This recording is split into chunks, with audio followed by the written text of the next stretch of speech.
Olá pessoal, então vou mostrar aqui o primeiro uso aqui do Flexim. Então logo que vocês clicam no aplicativo, vai abrir essa tela para a gente fazer o primeiro modelo. Então eu vou realizar os passos do roteiro número 3, que eu chamei de conceitos iniciais do Flexim. Você clica primeiro aqui em novo modelo, New Model. Clicando em New Model, entra uma tela aqui que vão ter as unidades de medidas do modelo, né? Então a gente pode deixar padrão, então cada número de tempo que a gente colocar vai representar segundos, o tamanho ali representa em metros na nossa planta ali da fábrica, que vai ter com os desenhos, mas pode deixar tudo do jeito padrão e dar OK. Aí a gente cai nessa tela inicial, e na tela inicial o que a gente precisa fazer é colocar os objetos principais para realizarmos a simulação. Então, se vocês olharem no roteiro, eu estou pedindo para colocar 4 objetos. O objeto source, que é fonte em inglês, clica e arrasta, a gente tem o source. O elemento QI, que é fila em inglês, arrasta e coloca. O modelo, o objeto processor, arrasta e coloca. E o último objeto aí que eu estou pedindo, o modelo sync, que é a saída, né? Em inglês para mim seria HAL, a tradução.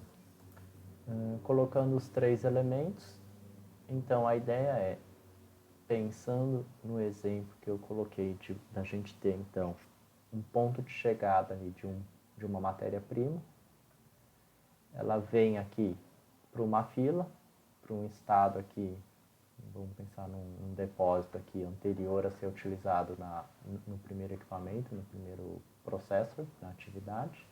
Então essa matéria-prima ela vai aguardar aqui nesse armazém, que vai ser a fila.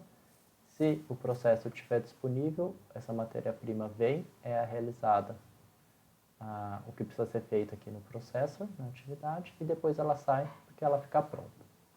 Então, depois da gente colocar então esses 4 objetos, a gente clica aqui em cima, ó, nesse A, para conectar objetos, Connect Objects, clica aqui no A, a gente clica aqui na origem, vem para o destino, aí já está saindo aqui da fila, a gente vem para o processo, e daqui a gente vem para a saída. Feito isso, a gente pode dar um ESC no teclado que sai. Se a gente rolar aqui então no mouse a barra de rolagem para cima, a gente vai tendo um zoom da tela. Então a gente pode dar um zoom para enxergar aqui os objetos maiores. Ajeitar aqui se quiser. E aí o que eu falo no material é para a gente renomear. Então a gente pode dar 2 cliques aqui, aí vai ter aqui source, a gente pode chamar de chegada, né? Então no nosso exemplo do material do livro era chegada de clientes, né, no supermercado, então pode ser chegada de matéria-prima. Vamos clicar aqui nesse segundo objeto que vai ser a fila. Então sempre que a máquina seguinte, esse processo aqui, sempre que ele não puder estiver ocupado, o objeto vai ter que aguardar na fila. Se essa máquina estiver disponível, o objeto vem aqui direto para o processor. E aqui o processor eu posso chamar então, chamar de processo. E por último aqui a saída, né? Então o produto saiu do processo, então ele está pronto, então ele vai embora, vai ser comercializado, o cliente vai embora para casa, se for daquele exemplo do supermercado também. Certo? Feito isso, a gente pode colocar os dados, então, do relatório. Poderia colocar os dados do relatório, vou até abrir espaço aqui para a gente conseguir fazer isso.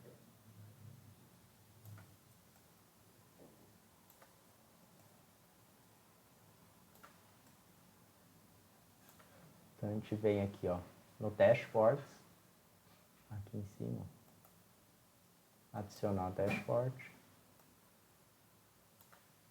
que vai ser uma tela, né, que a gente vai ter uma interface ali, vai observar resultados da nossa simulação. No dashboard a gente vem aqui e vai inserir objetos no dashboard.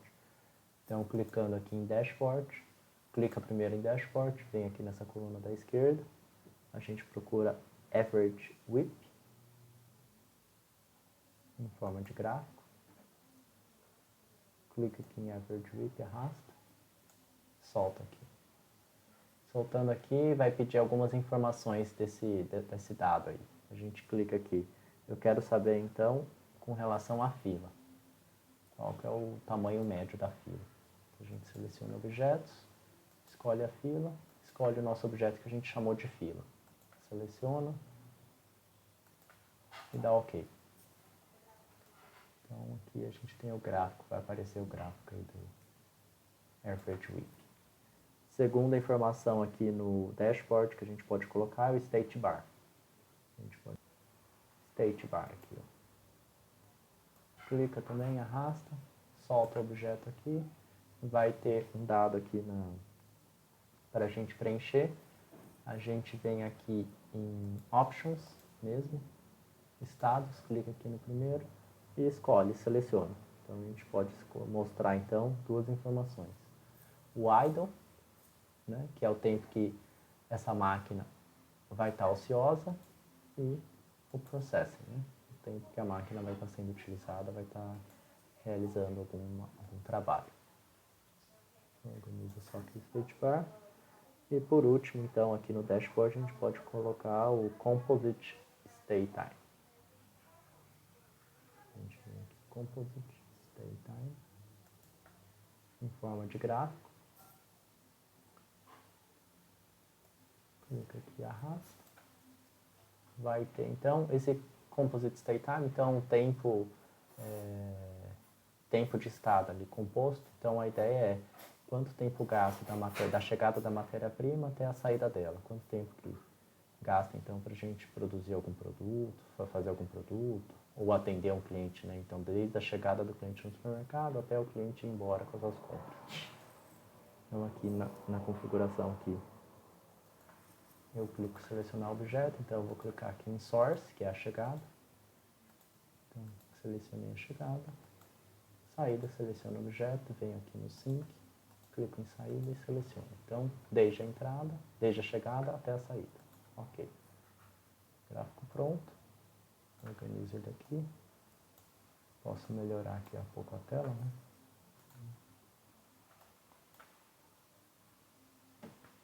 Zoom. E aí agora algumas configurações da simulação. Então a gente pode colocar aqui, ó, em Runtime, nessa barra aqui em cima. A gente pode colocar um valor, tempo de parada, né, Stop Time. Eu posso colocar aqui, ó, 600. No caso vão ser 600 segundos por causa daquela tela inicial que eu deixei do jeito que estava, que a unidade de tempo é segundo. E posso colocar aqui velocidade de execução para 100. Então, eu vou colocar 100, depois eu altero. Seguir o roteiro, depois eu altero para vocês verem as diferenças. Certo?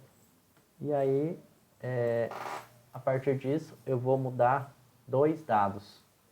Um dado de chegada e um dado aqui de processo.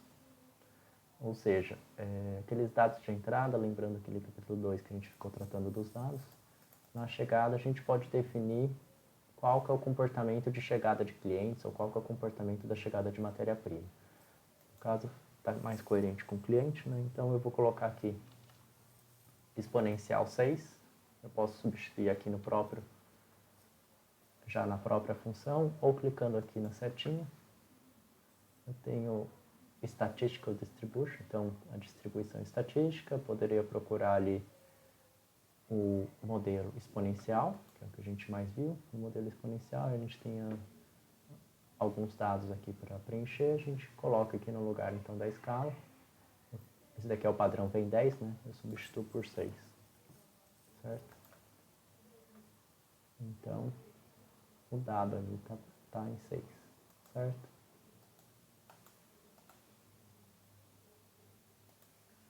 Então, a gente Dá ok? Então, isso daqui dá um exemplo aqui de gráfico, né? Como que seria o formato do gráfico aqui para 1000 amostras? Como que seria essa escala de 6? Ok.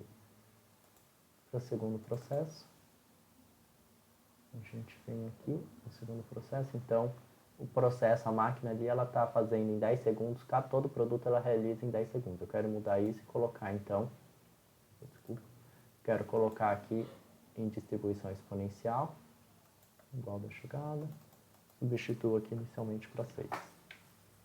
Certo? Definindo isso, posso salvar o meu modelo. Vou salvar aqui então, roteiro 3. Vou pôr a data de hoje aqui, 19 de março de 2020. Salvo. E finalizado o modelo aqui, ficou faltando uma coisa. Então aqui em processo eu tenho que dar 2 cliques nele. Eu tinha, perdão, aqui no state bar, eu tinha selecionado ali, aqui o states, mas eu não tinha selecionado o objeto. Então eu tenho que clicar aqui, selecionar o objeto, selecionar cross processors, selecionar o processo, né? Eu já fiz isso. Então a gente tem processo. Do processo eu quero ficar com duas informações, o idle e o processing, né? Então as demais eu posso aqui selecionar e clicar no X porque eu vou eliminando. Certo? Para deixar a informação limpa. Então vai dar só duas informações. O tempo que fica ocioso e o tempo de atividade. Então eu dou um reset e executo a simulação. Então a gente tem uma interface gráfica, em que a gente vê aqui os blocos chegando, né, os produtos de matéria-prima chegando, passando pela máquina e finalizando aqui.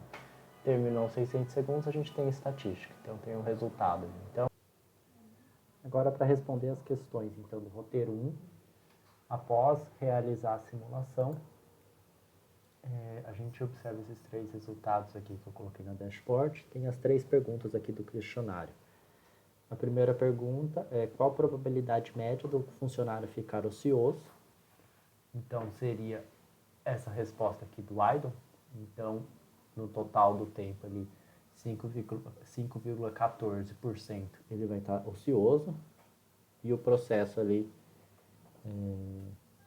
do processo todo do funcionamento da simulação. A segunda pergunta, qual o tamanho médio da fila? Então, você olha aqui esse average width, né, que a gente ajustou, configurou esse average width para ser em cima do objeto da fila. Então, vocês veem que tem, então, em média, o tamanho de fila de 4,59 objetos, né, no caso. Na nossa simulação aqui de caixas, né? Então, em média, ficam 4,59 caixas aqui na fila, esperando o processo ficar livre para entrar a próxima caixa. E o tempo médio, a terceira pergunta, questão, qual o tempo médio do produto no sistema todo? Então, seria esse 34,35 aqui segundos. Então, em média, o produto gasta desde a chegada dele até a saída dele, esse tempo aqui de 34,5. Próximas, quais são os outros casos, né? Que na questão eu falo para testar para cada um dos casos. A gente muda, então, os ajustes da configuração exponencial desse parâmetro de chegada. Então, os outros casos seriam esses 6 aqui. Esses 6 a gente muda para o valor 4, simula. Esses 6 a gente muda para o valor 8 e simula. O que acontece? Né? Então, é para ter essa discussão, ou seja, se a gente aumenta ou diminui a média de chegada aqui das caixas, o que acontece? Né? Pensando que a gente deixou o mesmo tempo de processo, o processo a gente mantém fixo. Então, eu quero saber se aumenta a quantidade de caixa, como que vai se comportar? E se diminui a chegada de caixa aqui para a fila, como que ele se comporta? Então, é isso. Isso seria as atividades aqui da questão do roteiro 3.